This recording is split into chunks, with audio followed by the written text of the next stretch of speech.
Hello from a very frosty, cold London. We're here armed with some stats, talking to people about a big survey that we did with 4,000 young men. We're hitting the streets to find out what people think of our findings. Thanks, you got me on the spot. Who am I talking to? I've forgotten what my name is. Talking about men online. Know any young men? Unfortunately. How they interact. Young men. I didn't mean that, you old fart. Lovely teeth, I can't stop looking at them. We're being attacked by pigeons. Ah! Can I interview your dog? Hello, sir. What do you think about male spaces online? Let's go.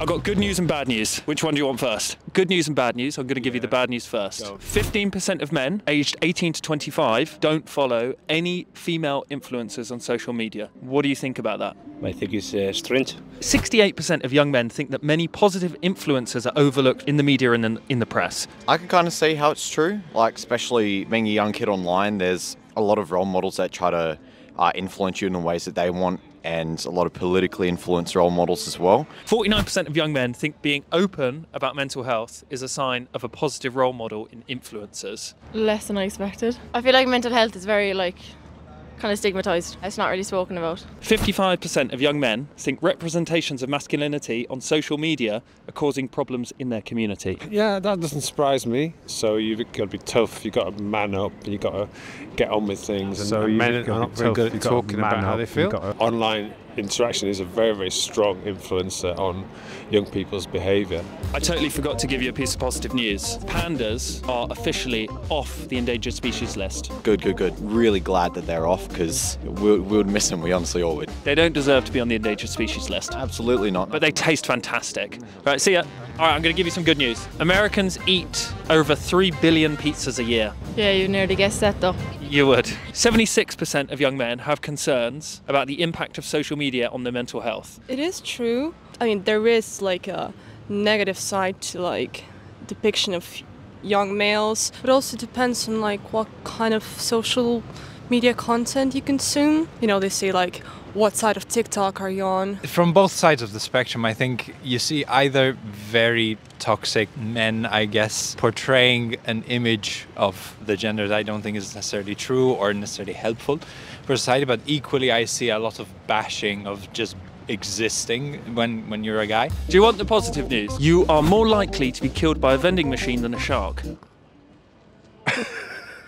35% of 18 to 25-year-old young men think that social media gives them a more negative view of men. I'm very surprised at that one. I've got 3 sons, so it is very hard raising men in today's society. 69% of young men are seeking more content from positive role models online. Yeah, I can see why. I don't know. I mean, it's... What do you see online? Do you think it's a positive space? Yeah, I think because I'm only looking at positive things, I think. I don't see a lot of negativity. You know, I'm in my 50s, so You're in your 50s? Yeah, I'm 52. Have you got your passport on you?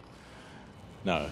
If you fold a piece of paper in half 42 times, it will reach the moon. False. You wouldn't be able to fold it 42 times. It snows metal on Venus. I don't know if that's very positive. It's cool, but I wouldn't like to be under a cloud with metal. It would be dangerous.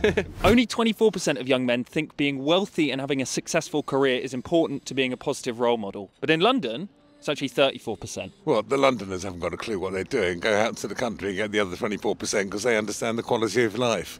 Do you think social media can be a happy place? Definitely. Positive vibes are your thing? Yeah, positive vibes. How do you curate a more positive online experience? Try to know what your values are first before you seek out who you want to listen to. In a sense, develop your own identity and just don't be a dick to a person, you know? It doesn't take much. Use original thought. Question everything, use your own influence. So you got to understand yourself first before you can try to understand what others are telling you. You may be 18, but you have the wisdom of a 200-year-old. I guess it's more trying to engage with your peers, more of a true engagement than what you would get from following some guy in all his Bugatti Veyrons and whatever that is. Don't want a Bugatti Veyron? Maybe more education from a younger age. Social media etiquette, teaching people, okay, this is how, in a sense, you behave, or this is how social media works, and the consequences of that.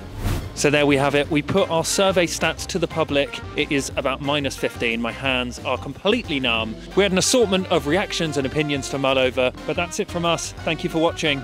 Goodbye.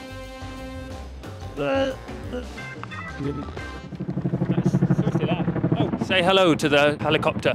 Hello, I guess. Hello, I guess. Tell the plane to shh, shh. Shh.